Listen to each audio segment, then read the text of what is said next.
ಬೆಂಗಳೂರಿನಲ್ಲಿ ವೈದ್ಯರಿಂದಲೇ ಭಯಾನಕ ಕೊಲೆ ನಡೆದಿದೆಯಾ ಅನ್ನೋ ಆರೋಪ ಕೇಳಿ ಬರ್ತಾ ಇದೆ. ವ್ಯಕ್ತಿಯ ಮರ್ಮಾಂಗವನ್ನೇ ಕತ್ತರಿಸಿ ಕೊಂದಿದ್ದಾರೆ ವೈದ್ಯರು ಅನ್ನೋ ಆರೋಪ. ಮರ್ಮಾಂಗವನ್ನೇ ತುಂಡರಿಸಿದ್ದಾರೆ ಡಾಕ್ಟರ್. ನರಳಿ ರೋಗಿ ಸತ್ತು ಹೋಗಿದ್ದಾನೆ. ಇದು ಇಡೀ ವೈದ್ಯಕೀಯ ಲೋಕವೇ ತಲೆ ತಗ್ಗಿಸುವಂತಹ ಘಟನೆ. ರೋಗಿಯನ್ನ ಅಮಾನವೀಯವಾಗಿ ನಡೆಸಿಕೊಂಡು ಕೊಂದಿದ್ದಾರೆ ವೈದ್ಯರು ಅನ್ನುವಂತ ಆರೋಪ. ಬೇಕಾಬಿಟ್ಟಿ ಆಪರೇಷನ್ ಮಾಡಿ ರೋಗಿಯನ್ನ ಕೊಂದಿದ್ದಾರೆ ಅನ್ನುವಂತ ಆರೋಪ. ಪ್ರತಿಷ್ಠಿತ ಆಸ್ಪತ್ರೆ ವೈದ್ಯರ ನಿರ್ಲಕ್ಷ್ಯಕ್ಕೆ ಬಲಿಯಾಗಿರುವಂತಹ ರೋಗಿ.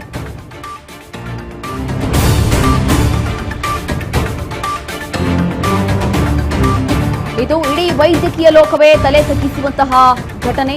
ರೋಗಿಯನ್ನ ಅಮಾನವೀಯವಾಗಿ ನಡೆಸಿಕೊಂಡು ಕೊಂದು ಹಾಕಿದ್ದಾರೆ ವೈದ್ಯರು ಅನ್ನುವಂತ ಆರೋಪ. ಅದರಲ್ಲೂ ಕೂಡ ಬೇಕಾಬಿಟ್ಟಿ ಆಪರೇಷನ್ ಮಾಡಿ ರೋಗಿಯನ್ನ ಕೊಂದ್ರ ಅನ್ನುವಂತ ಒಂದು ಆರೋಪ ಕೇಳಿ ಬರ್ತಾ ಇದೆ. ಪ್ರತಿಷ್ಠಿತ ಆಸ್ಪತ್ರೆ ವೈದ್ಯರ ನಿರ್ಲಕ್ಷ್ಯಕ್ಕೆ ಬಲಿಯಾಗಿದ್ದಾರೆ ರೋಗಿ.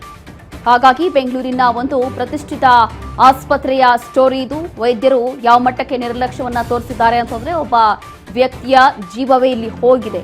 ಅದರಲ್ಲೂ ಕೂಡ ಮರ್ಮಾಂಗವನ್ನೇ ಕತ್ತರಿಸಿ ಹಾಕಿದ್ದಾರಂತೆ. ಹಾಗಾಗಿ ಈತ ನರಳಿ ಪ್ರಾಣವನ್ನ ಬಿಟ್ಟಿದ್ದಾನೆ ಅನ್ನುವಂಥದ್ದು ಈಗ ಗೊತ್ತಾಗ್ತಾ ಇದೆ. ಹಾಗಾಗಿ ಇದು ಇಡೀ ವೈದ್ಯಕೀಯ ಲೋಕವೇ ತಲೆ ತಗ್ಗಿಸುವಂತಹ ಘಟನೆ. ಬೇಕಾಬಿಟ್ಟಿ ಆಪರೇಷನ್ ಮಾಡಿ ಹೇಗಂದ್ರೆ ಹಾಗೆ ಬಿಟ್ಬಿಟ್ಟಿದ್ದಾರೆ. ಅದಾದ ನಂತರ ಇದೆಲ್ಲವೂ ಕೂಡ ಬೇಕಂತ ಮಾಡಿದ್ರ ಅಥವಾ ನಿರ್ಲಕ್ಷ್ಯವೇ ಇದಕ್ಕೆ ಕಾರಣನ? ವಿಕ್ಟೋರಿಯಾ ಆಸ್ಪತ್ರೆ ವೈದ್ಯರ ನಿರ್ಲಕ್ಷ್ಯಕ್ಕೆ ಮತ್ತೊಬ್ಬ ರೋಗಿ ಬಲಿ. ಇಡೀ ವೈದ್ಯ ಲೋಕವೇ ತಲೆ ತಗ್ಗಿಸುವಂತಹ ಅಮಾನವೀಯ ಘಟನೆ ಇದು. ಮರ್ಮಾಂಗವನ್ನ ಕೊಯ್ದು ಸ್ಟಿಚಿಂಗ್ ಹಾಕಿದ್ದಾರೆ ವೈದ್ಯರು. ಸ್ಟಿಚಿಂಗ್ ಹಾಕದೆ ಮನೆಗೆ ಕಳಿಸಿರುವಂತಹ ವಿಕ್ಟೋರಿಯಾ ಆಸ್ಪತ್ರೆ ಡಾಕ್ಟರ್. ಮರ್ಮಾಂಗದ ಬಾಧೆ ತಾಳಲಾರದೆ ನರಳಿ ಪ್ರಾಣ ಬಿಟ್ಟಿದ್ದಾನೆ ರೋಗಿ. 10 ದಿನಗಳ ಹಿಂದೆ ಮೃತಪಟ್ಟಿರುವಂತಹ 45 ವರ್ಷದ ಶಾನವಾಜ್, ಡೆಲಿವರಿ ಬಾಯ್ ಆಗಿ ಕೆಲಸ ಮಾಡಿಕೊಂಡಿದ್ದಂತಹ ಶಾನವಾಜ್ ಈ ರೀತಿಯಾಗಿ ವಿಕ್ಟೋರಿಯಾ ಆಸ್ಪತ್ರೆಯಲ್ಲಿ ನಡೆದಿರುವಂತಹ ಘಟನೆ ಅಂತ ಹೇಳಿ ಗೊತ್ತಾಗ್ತಾ ಇದೆ. ಅದರಲ್ಲೂ ಕೂಡ ವಿಕ್ಟೋರಿಯಾ ಆಸ್ಪತ್ರೆ ಅಂತಂದ್ರೆ ಬೆಂಗಳೂರಿನ ಸರ್ಕಾರಿ ಆಸ್ಪತ್ರೆಗಳಲ್ಲಿ ಒಂದು ಪ್ರತಿಷ್ಠಿತ ಆಸ್ಪತ್ರೆ. ಹೌದು, ಇಲ್ಲಿ ಪ್ರತಿದಿನ ಲಕ್ಷಾಂತರ ರೋಗಿಗಳು ಇಲ್ಲಿಗೆ ಹೋಗ್ತಾರೆ. ಅದು ಕೂಡ ಬಹಳ ಹಳೆಯ ಆಸ್ಪತ್ರೆ. ಬೆಂಗಳೂರಿನ ಅತಿ ಹೆಚ್ಚಾಗಿ ಮಂದಿ ಹೋಗುವಂಥದ್ದು ವಿಕ್ಟೋರಿಯಾ ಆಸ್ಪತ್ರೆಯಲ್ಲಿ. ಆದ್ರೆ ಪ್ರತಿ ಬಾರಿ ವಿಕ್ಟೋರಿಯಾ ಆಸ್ಪತ್ರೆಯಲ್ಲಿ ಎಲ್ಲೋ ಒಂದು ರೀತಿಯಾಗಿ ನಿರ್ಲಕ್ಷ್ಯ ತೋರಿಸ್ತಾರೆ ಅನ್ನುವಂಥದ್ದು ಇದು ಹೊಸ ವಿಚಾರ ಏನಲ್ಲ. ಇದೀಗ ಮತ್ತೊಂದು ಬಲಿಯಾಗಿದೆ ಇದೇ ಕಾರಣಕ್ಕೆ. ಮರ್ಮಾಂಗದಲ್ಲಿ ಗಡ್ಡೆ ಬೆಳೆದ ಹಿನ್ನೆಲೆ ವಿಕ್ಟೋರಿಯಾ ಆಸ್ಪತ್ರೆಗೆ ದಾಖಲಿಸಲಾಗಿದ್ದು 1.5 ತಿಂಗಳ ಹಿಂದೆ ಅಡ್ಮಿಟ್ ಆಗಿದ್ದಂತ ಶಾನವಾಜ್ ಇನ್ಫೆಕ್ಷನ್ ಆಗಿದೆ ಅಂತ ಹೇಳಿ ಅಡ್ಮಿಟ್ ಮಾಡಿಕೊಂಡಿದ್ರು ವೈದ್ಯರು ವಿಕ್ಟೋರಿಯಾ ಆಸ್ಪತ್ರೆಯಲ್ಲಿ. ಅದಾದ ನಂತರ ಮರ್ಮಾಂಗವನ್ನ ಕೊಯ್ದಿದ್ದಾರೆ ವಿಕ್ಟೋರಿಯಾ ಆಸ್ಪತ್ರೆ ವೈದ್ಯರು. ನಂತರ ಪ್ಲಾಸ್ಟಿಕ್ ಸರ್ಜರಿ ವಿಭಾಗಕ್ಕೆ ಹೋಗುವಂತೆ ತಿಳಿಸಿದ್ದಾರೆ ಇಲ್ಲಿನ ಸಿಬ್ಬಂದಿ. ಹೀಗೆ ಇನ್ಫೆಕ್ಷನ್ ಆಗಿದೆ ಅಂತ ಹೇಳಿ ಅಡ್ಮಿಟ್ ಮಾಡ್ಕೊಂಡಿದ್ದಾರೆ. ಅದಾದ ನಂತರ ಪ್ಲಾಸ್ಟಿಕ್ ಸರ್ಜರಿ ವಿಭಾಗಕ್ಕೆ ಹೋಗಿ ಅಂತ ಹೇಳಿ ಇಲ್ಲಿನ ಸಿಬ್ಬಂದಿ ಸೂಚನೆ ಕೊಟ್ಟಿದ್ದಾರೆ. ಆದರೆ ಇಲ್ಲಿ ಸ್ಟಿಚಿಂಗ್ ಕೂಡ ಹಾಕಿಲ್ಲ, ಹಾಗೆ ಕಳಿಸಿದ್ದಾರೆ. ಅದಾದ ನಂತರ ನೋವಿನಿಂದ ಈತ ನರಳಿ ಪ್ರಾಣ ಬಿಟ್ಟಿದ್ದಾನೆ. 45 ವರ್ಷದ ವ್ಯಕ್ತಿ ಅನ್ನುವಂಥದ್ದು ಗೊತ್ತಾಗ್ತಾ ಇದೆ. 1.5 ತಿಂಗಳ ಹಿಂದೆ ಅಡ್ಮಿಟ್ ಆಗಿದ್ದಂತ ಶಾನವಾಜ್ ಮೊದಲನೇದಾಗಿ ಏನೋ ಗಡ್ಡೆ ಬೆಳೆದಿದೆ, ಇನ್ಫೆಕ್ಷನ್ ಆಗಿದೆ ಅಂತ ಹೇಳಿ ಅಡ್ಮಿಟ್ ಮಾಡ್ತಿದ್ದಾರೆ. ಅದಾದ ನಂತರ ಈ ರೀತಿಯಾಗಿ ನಿರ್ಲಕ್ಷ್ಯ. ಆಪರೇಷನ್ ಹಾಗೂ ಪ್ಲಾಸ್ಟಿಕ್ ಸರ್ಜರಿ ವಿಭಾಗದ ಸಿಬ್ಬಂದಿ ಸಮನ್ವಯತೆ ಕೊರತೆಯಲ್ಲಿದೆ. ರೋಗಿ ಗಂಭೀರ ಸ್ಥಿತಿಯಲ್ಲಿ ಇರುವಾಗಲೇ ಡಿಸ್ಚಾರ್ಜ್ ಆಗುವಂತೆ ಒತ್ತಡ ಹಾಕಿದ್ದಾರೆ.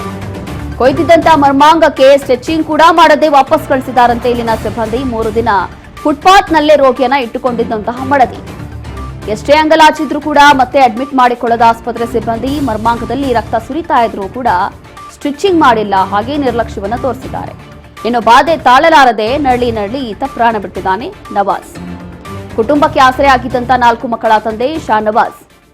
ಇದೆಲ್ಲವೂ ಕೂಡ ವಿಕ್ಟೋರಿಯಾ ಆಸ್ಪತ್ರೆಯಲ್ಲಿರುವಂತಹ ವೈದ್ಯರ ನಿರ್ಲಕ್ಷ್ಯ ಎಷ್ಟು ಮಟ್ಟಿಗೆ ಅಂತ ಹೇಳಿ ಎದ್ದು ಕಾಣಿಸ್ತಾ ಇದೆ. ಈಗ ಇವರ ಒಂದು ನಿರ್ಲಕ್ಷ್ಯಕ್ಕೆ ಒಂದು ಪ್ರಾಣ ಹೋಗಿರುವಂಥದ್ದು. ಕುಟುಂಬಕ್ಕೆ ಆಸರೆ ಆಗಿದ್ದಂತ 4 ಮಕ್ಕಳ ತಂದೆ ಈತ ಶಾನವಾಜ್. ಈಗ ಇವರ ವೈದ್ಯಕೀಯ ನಿರ್ಲಕ್ಷ್ಯಕ್ಕೆ ಈತ ಈಗ ಪ್ರಾಣ ಬಿಟ್ಟಿದ್ದಾನೆ. ಇದು ನಡೆದಿರುವಂಥದ್ದು ವಿಕ್ಟೋರಿಯಾ ಆಸ್ಪತ್ರೆಯಲ್ಲಿ. ವಿಕ್ಟೋರಿಯಾ ಆಸ್ಪತ್ರೆಯಲ್ಲಿ ಇದೇನು ಹೊಸ ಘಟನೆ ಅಲ್ಲ. ವಿಕ್ಟೋರಿಯಾ ಆಸ್ಪತ್ರೆಯಲ್ಲಿ ಇಂಥ ನಿರ್ಲಕ್ಷ್ಯದಿಂದ ಅದೆಷ್ಟೋ ರೋಗಿಗಳ ಪ್ರಾಣ ಹೋಗ್ಬಿಟ್ಟಿದೆ. ಆದ್ರೂ ಕೂಡ ಇವರಿಗೆ ಬುದ್ಧಿ ಬರ್ತಾ ಇಲ್ಲ. ಒಂದು ಪ್ರತಿಷ್ಠಿತ ಸರ್ಕಾರಿ ಆಸ್ಪತ್ರೆ, ಅದು ವಿಕ್ಟೋರಿಯಾ ಆಸ್ಪತ್ರೆ ಅಂತ ಹೇಳ್ತಾರೆ. ಆದ್ರೆ ಆರೋಗ್ಯ ಇಲಾಖೆಯ ಸಚಿವರು ಅಥವಾ ಆರೋಗ್ಯ ಇಲಾಖೆಯ ಸಂಬಂಧಪಟ್ಟಂತ ಅಧಿಕಾರಿಗಳು ಅದೇನು ಕತ್ತೆ ಕಾಯ್ತಾ ಇದ್ದಾರೋ ಏನೋ ಗೊತ್ತಿಲ್ಲ.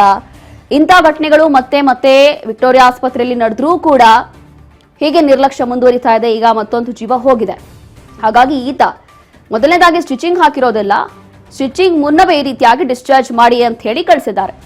ಮತ್ತಷ್ಟು ಮಾಹಿತಿಯನ್ನ ಕೊಡ್ತಾರೆ ನಮ್ಮ ಪ್ರತಿನಿಧಿ ಶಿವು.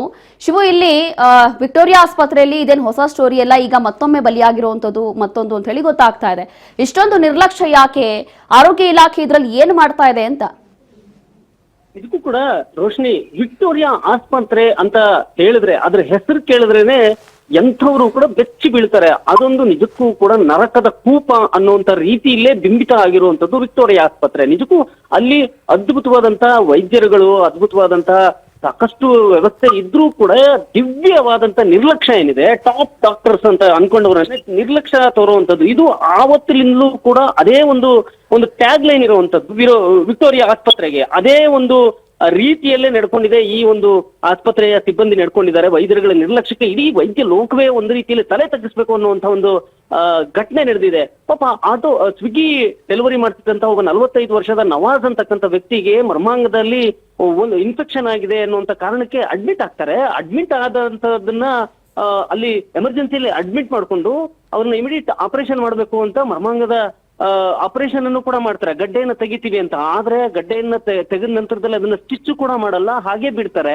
ಅನಂತರದಲ್ಲಿ ಇವ್ರಿಗೆ ಪ್ಲಾಸ್ಟಿಕ್ ಸರ್ಜರಿ ಮಾಡ್ಬೇಕಾಗತ್ತೆ, 1-2 ದಿನ ಕಾಯಿರಿ ಅನ್ನುವಂಥದ್ದನ್ನ ಹೇಳುವಂಥದ್ದು. ಅಲ್ಲಿ ತನ್ನ ಗಂಡನನ್ನ ಹಾಕೊಂಡಿದ್ದಂತ ಹೆಂಡತಿಗೆ ಏನು ಕೂಡ ಗೊತ್ತಾಗಲ್ಲ, ಏನೋ ಸರಿ ಹೋಗುತ್ತೆ ಅಂತ ಇದ್ರು. ಆದ್ರೆ 3 ದಿನ ಆದ್ಮೇಲೆ ಇಮಿಡಿಯೇಟ್ ಆಗಿ ನೀವು ಡಿಸ್ಚಾರ್ಜ್ ಮಾಡಿ ಆ ನಂತರ ಬನ್ನಿ, ನೀವು ಪ್ಲಾಸ್ಟಿಕ್ ಸರ್ಜರಿ ಡಿಪಾರ್ಟ್ಮೆಂಟ್ಗೆ ಹೋಗಿ ಅನ್ನುವಂತ ರೀತಿಯಲ್ಲಿ ಹೇಳ್ತಾರೆ. ಅವರು ಎಷ್ಟೇ ಕೇಳ್ಕೊಂಡ್ರು, ಗಾಯ ವಾಸಿ ಆಗಿಲ್ಲ ಅಂತ ಎಷ್ಟೇ ಕೇಳ್ಕೊಂಡ್ರು ಕೂಡ ಬಿಡದೆ ಅವ್ರನ್ನ ಒತ್ತಡ ಹಾಕಿ ಡಿಸ್ಚಾರ್ಜ್ ಮಾಡಿದ್ದಾರೆ. ಪಾಪ ನಿಜಕ್ಕೂ ಹೃದಯ ಕಲಕುವಂತ ಘಟನೆ ಏನಂತಂದ್ರೆ, 3 ದಿನಗಳ ಕಾಲ ತನ್ನ ಪತಿಯನ್ನ ಫುಟ್ಪಾತ್ ಮೇಲೆನೆ ಇಟ್ಕೊಂಡು, ವಿಕ್ಟೋರಿಯಾದ ಫುಟ್ಪಾತ್ ಮೇಲೆನೆ ಇಟ್ಕೊಂಡು ಕಾಲ ಕಳೆಯುವಂಥದ್ದು ಆ ಮಹಿಳೆ. ನನ್ನ ಗಂಡನ್ನ ಕಾಪಾಡಿ ಅಂತ ಸ್ಟಿಚ್ಚು ಕೂಡ ಹಾಕದೆ ಬಿಟ್ಟಿದ್ದಾರೆ. ಹಾಗೆ ಆ ನೋವಿನಲ್ಲೇ ನರಳಿ ಪಾಪ 10 ದಿನಗಳ ಹಿಂದೆ ಮೃತಪಡ್ತಾನೆ. 3 ದಿನಗಳ ಕಾಲ ನರಳಿದಂತಹ ಒಂದು ನವಾಜು ಮೃತಪಟ್ಟಿದ್ದಾನೆ. ನಿಜಕ್ಕೂ ಕೂಡ ಹೃದಯ ಕಲಕುವಂತ ಘಟನೆ. ಇವರ ಒಂದು ನಿರ್ಲಕ್ಷ್ಯಕ್ಕೆ ಯಾರೂ ಕೂಡ ತಡೆ ಹಾಕೋದಿಲ್ವಾ? ನಿಜಕ್ಕೂ ಕೂಡ ದಿನೇಶ್ ಆರೋಗ್ಯ ಇಲಾಖೆಯ ಮಂತ್ರಿಗಳು ಏನ್ ಮಾಡ್ತಾ ಇದ್ದಾರೆ, ಇವ್ರಿಗೆ ಕಡಿವಾಣ ಹಾಕೋರೇ ಇಲ್ವಾ ಅನ್ನುವಂಥದ್ದು ಸಾರ್ವಜನಿಕರ ಆಕ್ರೋಶವಾಗಿದೆ. ನಿಜಕ್ಕೂ ಈಗ ಇದಕ್ಕೊಂದು ಕಮಿಟಿ ಮಾಡಿದೀವಿ ಅಂತ ಹೇಳಿ ಹೇಳ್ತಾ ಇದ್ದಾರೆ ಅಲ್ಲಿ ಸೂಪರ್ಡೆಂಟು. ಎಲ್ಲಿಗೆ ಬರುತ್ತೆ? ನಿಜಕ್ಕೂ ತಪ್ಪು ಮಾಡಿದವ್ರ ಬಗ್ಗೆ ಶಿಕ್ಷೆ ಆಗ್ಲೇಬೇಕು ಅನ್ನುವಂಥದ್ದು ಸಾರ್ವಜನಿಕರ ಆಗ್ರಹ. Roshni. Yes, thank you Shivu ನಿಮ್ಮೆಲ್ಲ ಮಾಹಿತಿಗಾಗಿ. ಹೀಗೆ ಇದರಲ್ಲಿ ವಿಶೇಷವಾಗಿ ಆರೋಗ್ಯ ಇಲಾಖೆಯಿಂದ ಎಷ್ಟರ ಮಟ್ಟಿಗೆ ನಿರ್ಲಕ್ಷ್ಯವನ್ನು ತೋರಿಸ್ತಾ ಇದ್ದಾರೆ ಅನ್ನುವಂಥದ್ದು ಇಲ್ಲಿ ಎದ್ದು ಕಾಣಿಸ್ತಾ ಇದೆ. ಹಾಗಾಗಿ ಇದೆಲ್ಲದಕ್ಕೂ ಕೂಡ ವಿಕ್ಟೋರಿಯಾ ಆಸ್ಪತ್ರೆಯಲ್ಲಿ ವಿಶೇಷವಾಗಿ ಇದೆಲ್ಲದಕ್ಕೂ ಕೂಡ ಬ್ರೇಕ್ ಯಾವಾಗ, ಅಥವಾ ಇಲ್ಲಿರುವಂತಹ ಸಿಬ್ಬಂದಿ ಇಷ್ಟೊಂದು ನಿರ್ಲಕ್ಷ್ಯ ಯಾಕೆ ತೋರಿಸ್ತಾರೆ, ಇವರೆಲ್ಲ ಏನ್ ಮಾಡ್ತಿದ್ದಾರೆ ಅಂತ ಹೇಳಿ ಗೊತ್ತಿಲ್ಲ. ಆದ್ರೂ ಕೂಡ ನಿಜವಾಗ್ಲೂ ಮನ ಕಲಕುವಂತಹ ಘಟನೆ. ಅದ ನಂತರ ಇಡೀ ವೈದ್ಯಕೀಯ ಲೋಕಕ್ಕೆ ನಿಜವಾಗ್ಲೂ ಕೂಡ ಒಂದು ನಾಚಿಕೆ, ಮಾನ ಮರ್ಯಾದೆ ಇವರಿಗೆಲ್ಲ ಏನು ಇಲ್ಲ ಅಂತ ಅನ್ಸುತ್ತೆ. ಹಾಗಾಗಿ ಇಷ್ಟೊಂದು ನಿರ್ಲಕ್ಷ್ಯ, ಇಷ್ಟೊಂದು ಬೇಕಾಬಿಟ್ಟಿಯಾಗಿ ಇಲ್ಲಿ ಬರುವಂತಹ ರೋಗಿಗಳಿಗೆ ಇವರು ನಡೆದುಕೊಳ್ತಿದ್ದಾರೆ.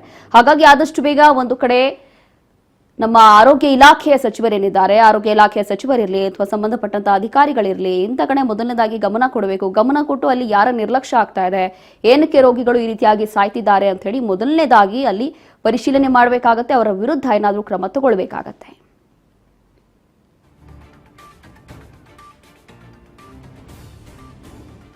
ಹೀಗೆ ಇದೀಗ ಆಪರೇಷನ್ ಮಾಡುವಂತಹ ಸ್ಥಿತಿಯಲ್ಲಿ ಇದ್ದಂತಹ ವ್ಯಕ್ತಿಯನ್ನ ಸರಿಯಾಗಿ ಸ್ಟಿಚಸ್ ಹಾಕಿಲ್ಲ, ಏನೂ ಇಲ್ಲ, ಏನೋ ಸ್ಟಿಚಸ್ ಹಾಕಬೇಕಿತ್ತು, ಇನ್ನು ನೋವಲ್ಲಿದ್ದ ವ್ಯಕ್ತಿ. ಅದಾದ ನಂತರ ಅದೇ ಸಂದರ್ಭದಲ್ಲಿ ಡಿಸ್ಚಾರ್ಜ್ ಮಾಡಿಬಿಡಿ ಅಂತ ಹೇಳಿ ಒತ್ತಡ ಹಾಕ್ತಾರೆ ಅಲ್ಲಿರುವಂಥ ಸಿಬ್ಬಂದಿ. ಡಿಸ್ಚಾರ್ಜ್ ಮಾಡಿ ಬಿಸಾಕ್ತಾರೆ. 3 ದಿನ ಅವ್ರು ಅಲ್ಲೇ ನೋವಲ್ಲಿ ಒದ್ದಾಡ್ತಾರೆ. ಅದಾದ ನಂತರ ಶಾನವಾಜ್ ಮೃತಪಡ್ತಾನೆ ಈ ವ್ಯಕ್ತಿ. ಇದೆಲ್ಲವೂ ಕೂಡ ನಡೆದಿರುವಂಥದ್ದು ಒಂದು ಪ್ರತಿಷ್ಠಿತ ಆಸ್ಪತ್ರೆ ವಿಕ್ಟೋರಿಯಾ ಆಸ್ಪತ್ರೆಯಲ್ಲಿ. ವಿಕ್ಟೋರಿಯಾ ಆಸ್ಪತ್ರೆಯಲ್ಲಿ ಇಂತಹ ಬಹಳಷ್ಟು ಉದಾಹರಣೆಗಳು ಇದ್ದಾವೆ. ಅಂತಂದ್ರೆ ಈ ಹಿಂದೆಯೂ ಕೂಡ ಇಂತಹ ಒಂದು ಘಟನೆಗಳು ವಿಕ್ಟೋರಿಯಾ ಆಸ್ಪತ್ರೆಯಲ್ಲಿ ನಡೆದು ಹೋಗಿದೆ. ಹಾಗಾಗಿ ಇಲ್ಲಿ ಒಂದು ಕಡೆ ಸರ್ಕಾರಿ ಆಸ್ಪತ್ರೆ ಹೌದು, ಮತ್ತೊಂದು ಕಡೆ ವಿಕ್ಟೋರಿಯಾ ಆಸ್ಪತ್ರೆಗೆ ಜನ ಹೋಗ್ಬೇಕು ಅಂತಂದ್ರೆ ಹೆದರ್ಕೊಳ್ತಾರೆ. ಏನಾಗುತ್ತೆ ಅಂದ್ರೆ ವಾಪಸ್ ಸೇಫ್ ಆಗಿ ಬರ್ತೀವೋ ಇಲ್ವೋ ಅಂತ ಹೇಳಿ ಇಲ್ಲಿ ಜನಕ್ಕೆ ನಂಬಿಕೆ ಅನ್ನೋದೇ ಇಲ್ಲ. ಆ ಮಟ್ಟಕ್ಕೆ ಇರುವಂತಹ ಇಲ್ಲಿನ ಸಿಬ್ಬಂದಿ.